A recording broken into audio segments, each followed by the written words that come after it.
Mother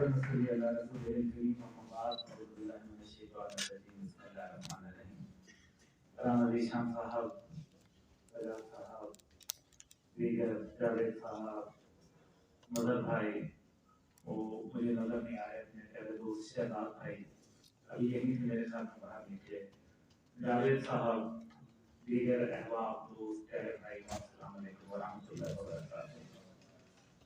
आज तारीख के उस मोड़ पे जाके खड़ा हो गया।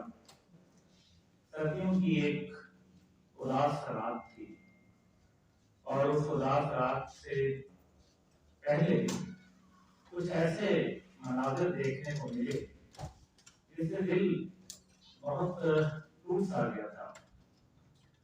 4 फरवरी 2004 मुझे याद है कि मेरे वालिद जनाब हमीदपुर रहमतुल्लाह से मिलने एक शख्स आया जो कि बहुत बड़ा यहूदी है और उसका नाम है सहाफत की दुनिया में सिमोर हर्ष के नाम से जानते हैं। सिमोर हर्ष जो है वो बहुत ही साफ वो इंसान है और अमेरिका की वियतनाम से जब वापसी हुई थी तो उसके अंदर सबसे बड़ा जो सहाफत में किरदार अदा किया था और जो उसने डॉक्यूमेंट लिखा था, उस डॉक्यूमेंट के बाद जो है वो अमेरिका को वहां से वापस आना पड़ा और उसका नाम था माय लाइफ, यानी कि मेरे झूठ। और वो अमेरिका के झूठ जो थे उसने आश्कार कराए, लोगों को बताया और उसकी बुनियाद के ऊपर वियतनाम से इनकला शुरू हुआ। सिमोर हर्ष जो है वो मेरे वालिद से मिलने आया। मैंने उनको मेहमान खाने में बिठाया, मेरे साथ ताल्लुक था, बातचीत शुरू हुई। इतनी देर में जनाब साहब तशरीफ ले आए तो पहला उठते ही उसने ना सलाम ना दुआ किसी किस्म का, क्योंकि यहूदी भी सलाम करते हैं आपको पता है, तो उसने पहला शब्द कहा कि जनरल हमीदपुर, जो कौमें अपने मौसमों से माफिया मंगवाती हैं, जो अपने कौमें मौसमों को भूल जाती हैं, वो कभी फला नहीं पाती। ये सिमोर हर्ष एक यहूदी कह रहा है एक मुसलमान साइंसदान के हवाले से। ये वो वाकया है जो मैं आपसे शेयर करना चाहता था। बहरहाल बहुत सारी बातें हुई डॉक्टर कबीर खान साहब के हवाले से। डॉक्टर साहब ने कौन से माफी मांगी क्योंकि ये कहा गया कि उन्होंने न्यूक्लियर राज बेचे। मैं हैरान होता हूँ राणा साहब कि एक तरफ कहा जाता है कि डॉक्टर साहब ने न्यूक्लियर राज बेचे, दूसरी तरफ तो ये कहा जाता है कि डॉक्टर साहब ने न्यूक्लियर बनाए ही नहीं। जिस आदमी ने बनाए ही ना उसने राज क्या बेचे। तो असल राज से पर्दा उठा देना परवेज मुशर्रफ जो बैठा है ना बाहर, देखेंगे दुनिया में सबने जाना है, हम भी जाएंगे, वो भी जाएंगे, कुछ ऐसे जाएंगे जैसे यूसुफ खान जाते हैं, कुछ वैसे जाएंगे जैसे याहिया खान जाते हैं। वक्त आएगा, पता चलेगा कि आसिया सिद्दीकी किस भाव बेची। वक्त आएगा कि पाकिस्तानी उलमा किस भाव बिके। वक्त आएगा कि मुल्ला ज़ईफ की सलाम क्यों उतारी गई। वक्त आएगा, पता चलेगा कि अफगानिस्तान के साथ क्या हुआ। शायद हम हो ना हो, मुझे याद है जरा जरा, तुम्हें याद हो के ना याद हो। कुछ ऐसी अफसोसनाक बातें जो कि कौम के साथ लिख दी गई। अभी रहीम साहब ने बड़ी अच्छी गुफ्तगू की, एक ऐसे शख्सियत को तराजा बनाने की कोशिश की गई। अब्दुल सत्तार ईदी हमारे बहुत काबिल एहतराम बड़ा एक नाम कमाया, फलाह के जरिए नबी पाक सल्लल्लाहु अलैहि वसल्लम की तालीमात के मुताबिक इंसानियत की खिदमत की। और इंसानियत की खिदमत करने वाले जो होते हैं वो यकीनन अल्लाह के करीब होते हैं, लेकिन इंसानियत को खासकर मुसलमानों को दुश्मनान से बचाने वाले अजीम तरीन होते हैं। मैं हैरान हूँ कि अब्दुल सत्तार ईदी की जो जसद खाकी था, उनका ताबूत था, उसको तो तोप वाली गाड़ी पे रखा गया। डॉक्टर साहब की जो जसद खाकी थी उसको तोप वाली गाड़ी पे क्यों नहीं रखा गया? ये मैं सवाल प्रेस क्लब इस्लामाबाद के सामने छोड़ा जा रहा हूँ। हमें सोचना होगा, हमें गौर करना होगा, फिक्र करनी होगी, वो क्या वजूहात हैं, वो क्या कौन लोग हैं जो पाकिस्तान के गिने चुने हीरोज, जिसके लिए उंगलियां 10 ज्यादा हैं और हीरो शायद कम है, और उन हीरोज को बजाय इसके कि प्रमोट किया जाए, आज हर किस्म की बात हुई, सरकार से उठी, पूरी दुनिया में वीडियो वायरल हुई, दुनिया ने माना, वाशिंगटन टाइम ने लिखा, न्यूयॉर्क टाइम ने लिखा, CNN बोला, BBC बोला, मगरिब बोला, मशरिक बोला, नहीं बोला तो हुकूमत पाकिस्तान ने उस आदमी का जिक्र नहीं किया जिसकी वजह से पहले रूस और बाद में अमेरिका को शिकस्त हो गई, जिसने आज से कई साल पहले कह दिया था 2014 7 मई को कि अमेरिका के हाथों अमेरिका को शिकस्त देंगे। लेकिन हम लोगों ने अपने हीरोज को सिर्फ ट्रक के पीछे लगा दिया। जल्द डॉक्टर कलीर खान साहब भी नजर आ जाएंगे, तेरी याद आई तेरे जाने के बाद। मुझे शिकवा हुक्मरानों से नहीं है, मुझे इससे कोई जो है वो गर्ज नहीं कि मेरे हुक्मरान भेड़िए बन गए हैं। मुझे गर्ज इस बात से है कि मेरी कौम भेड़ बन गई है। मुझे गर्ज इस बात से है कि जब डॉक्टर कलीर खान साहब माफी मांग रहे थे कौम से, और यहाँ मिसाइल चौक था F10 के अंदर, डॉक्टर साहब याद होगा आपको, वो F10 से जब मिसाइल उतारा जा रहा था, वो मिसाइल जो शाहीन के नाम से, गौरी के नाम से पहचाना जाता था, वो मिसाइल जो पाकिस्तान के लिए बाइस फख्र और इफ्तिखार था, हम में से, तुम में से कितने निकले उसको बचाने के लिए? कितनी एहतजाज की सदाएं बुलंद हुई उसके लिए कि ये कौम का हीरो है। अगर मुजरिम कुछ और लोग हैं तो मुजरिम हम भी हैं। ये हमें याद रखना पड़ेगा कि ये वो फसल है जो आज हम बोएंगे तो कल कोई और काटेगा, और कोई और बोएगा तो फिर कोई और उसको काटेगा। जो इज्जत आप देंगे, जिसको अल्लाह ने इतनी इज्जत दी कि जानवर तक उसके साथ मोहब्बत करने लगे।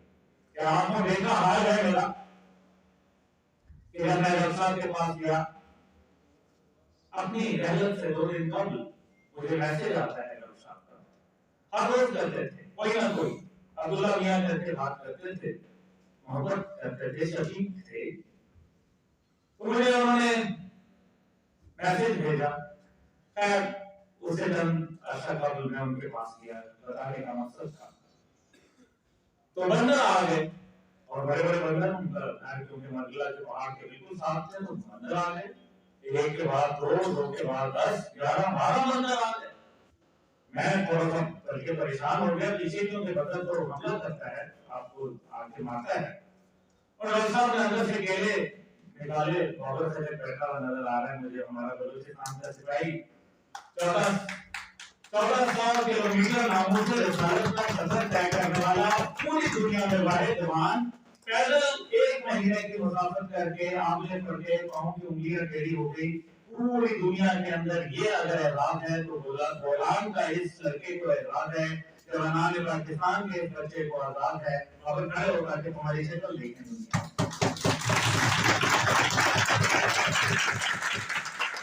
दुनिया के हवाले से इसने कहा कि तुमने हमारे साथ जाति की, हम तुम्हें बताएंगे कि इस्लाम क्या दर्ज देता है अमन और सलामती का, और हम पैदल चल के आए।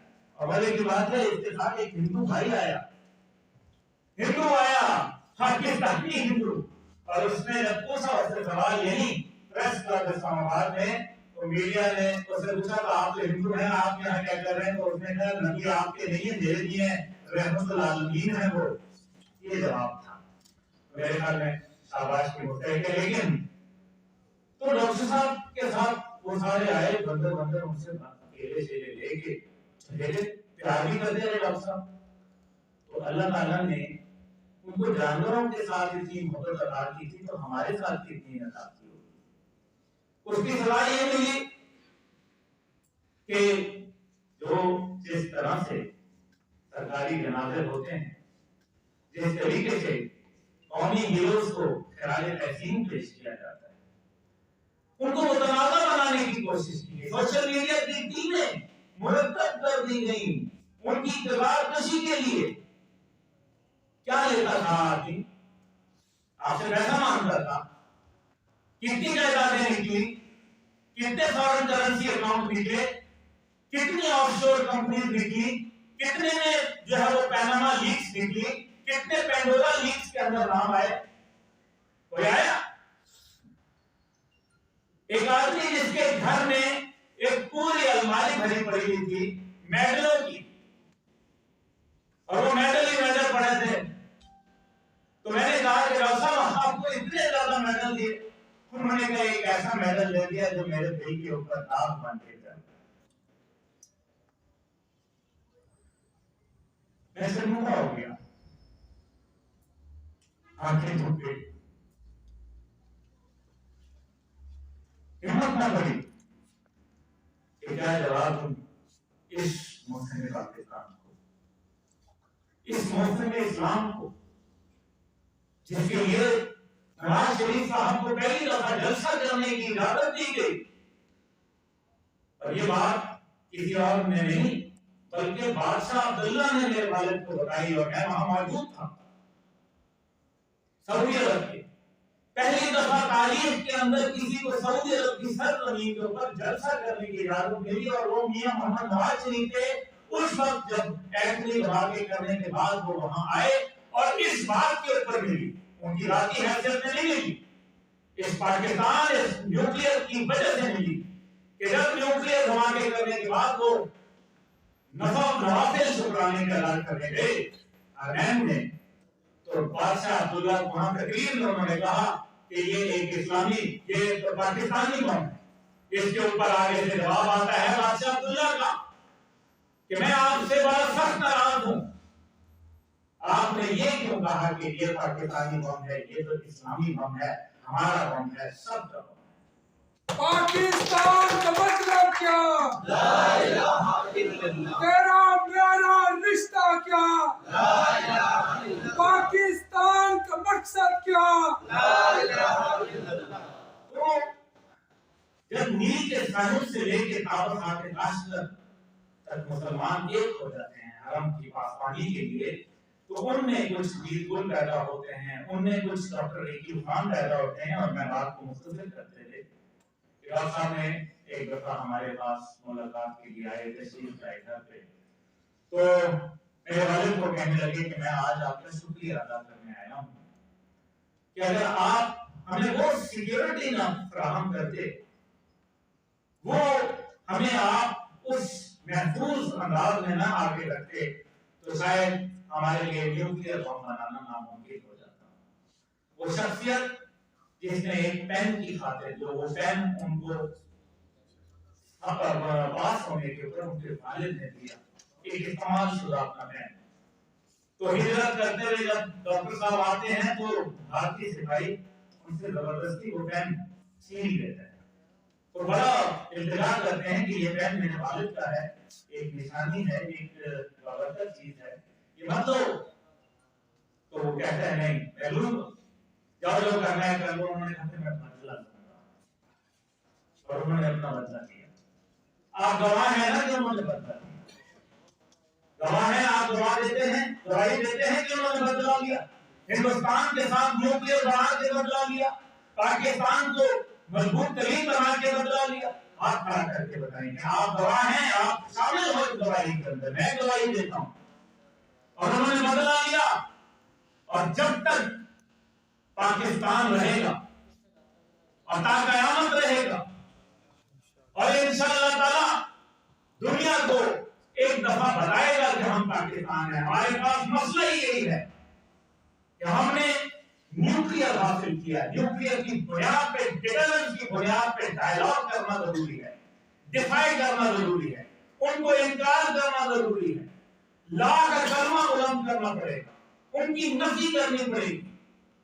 मगरिब हो या मशरिक, वो यहूदी हो या हिंदू, पाकिस्तान उनके लिए अगर सीने के ऊपर मुंह डाल रहा है तो इस न्यूक्लियर सलाहियत की वजह से डाल रहा है। वरना जिस तरह से माजी में हालात पैदा होते थे, जंगें हो जाए करती थी, आज जंगें रोकने का मौजब है ये न्यूक्लियर सलाहियत। और आखिर में ये बताऊं कि हमारे न्यूक्लियर बम में और दुनिया के न्यूक्लियर बमों में और खास तौर पर भारत के न्यूक्लियर बम में फर्क क्या है। हमारे न्यूक्लियर बम में फर्क यह है कि हमारा न्यूक्लियर बम एक ब्रीफ केस में भी आ सकता है और भारत का न्यूक्लियर बम ब्रीफ केस वगैरह में नहीं आ सकता। वो बहुत बड़ा होता है, इतनी जितनी बड़ी केबल है इतना बड़ा बम होता है। तो हमारा जो नुकसान पहुंचाता है वो हमारा न्यूक्लियर बम उससे कहीं ज्यादा पहुंचाता है जो इतना बड़ा न्यूक्लियर बम होता है।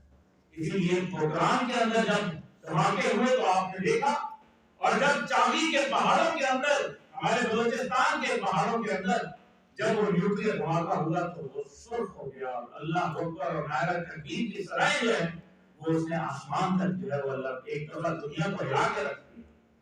पाकिस्तान एक नजरिए का नाम है, पाकिस्तान एक ताकत का नाम है। आज उन तमाम कुव्वतों को जो कौम के लिए कुछ किरदार अदा करना चाहते हैं, वो लोग जो इस्लाम की बुनियाद के ऊपर खड़ा होना चाहते हैं, जो नारे तकबीर और जहाद की सराय बुलंद करना चाहते हैं, जो कुरान के लिए और ईमान के लिए सीनों पे गोलियां खाते हैं, आज उनके लिए धरती तंग कर दी गई। और उन लोगों के लिए यहाँ मौजे हैं जो जाके जो मर्जी करते फिरे, जो तबर्रा करें, जो दीगर मामलात के अंदर अपने आप को इन्वॉल्व कर लें और गुस्ताख करें, गुस्ताखी करें उस शख्सियत की जिसको रहमतुल आलमीन बना के किसी और ने नहीं बल्कि मेरे अल्लाह सुब्हानहू व तआला ने भेजा। क्या ये है पाकिस्तान का मकसद? आपने अभी बताया पाकिस्तान का मकसद क्या? ला इलाहा इल्लल्लाह। पाकिस्तान का मकसद मोहम्मद रसूलुल्लाह है। ये निजाम आएगा, ये लाना पड़ेगा, इसके बगैर हमारा गुजारा नहीं है। हमने एक वादा अल्लाह से किया था, हमने वो वादा वफा नहीं किया।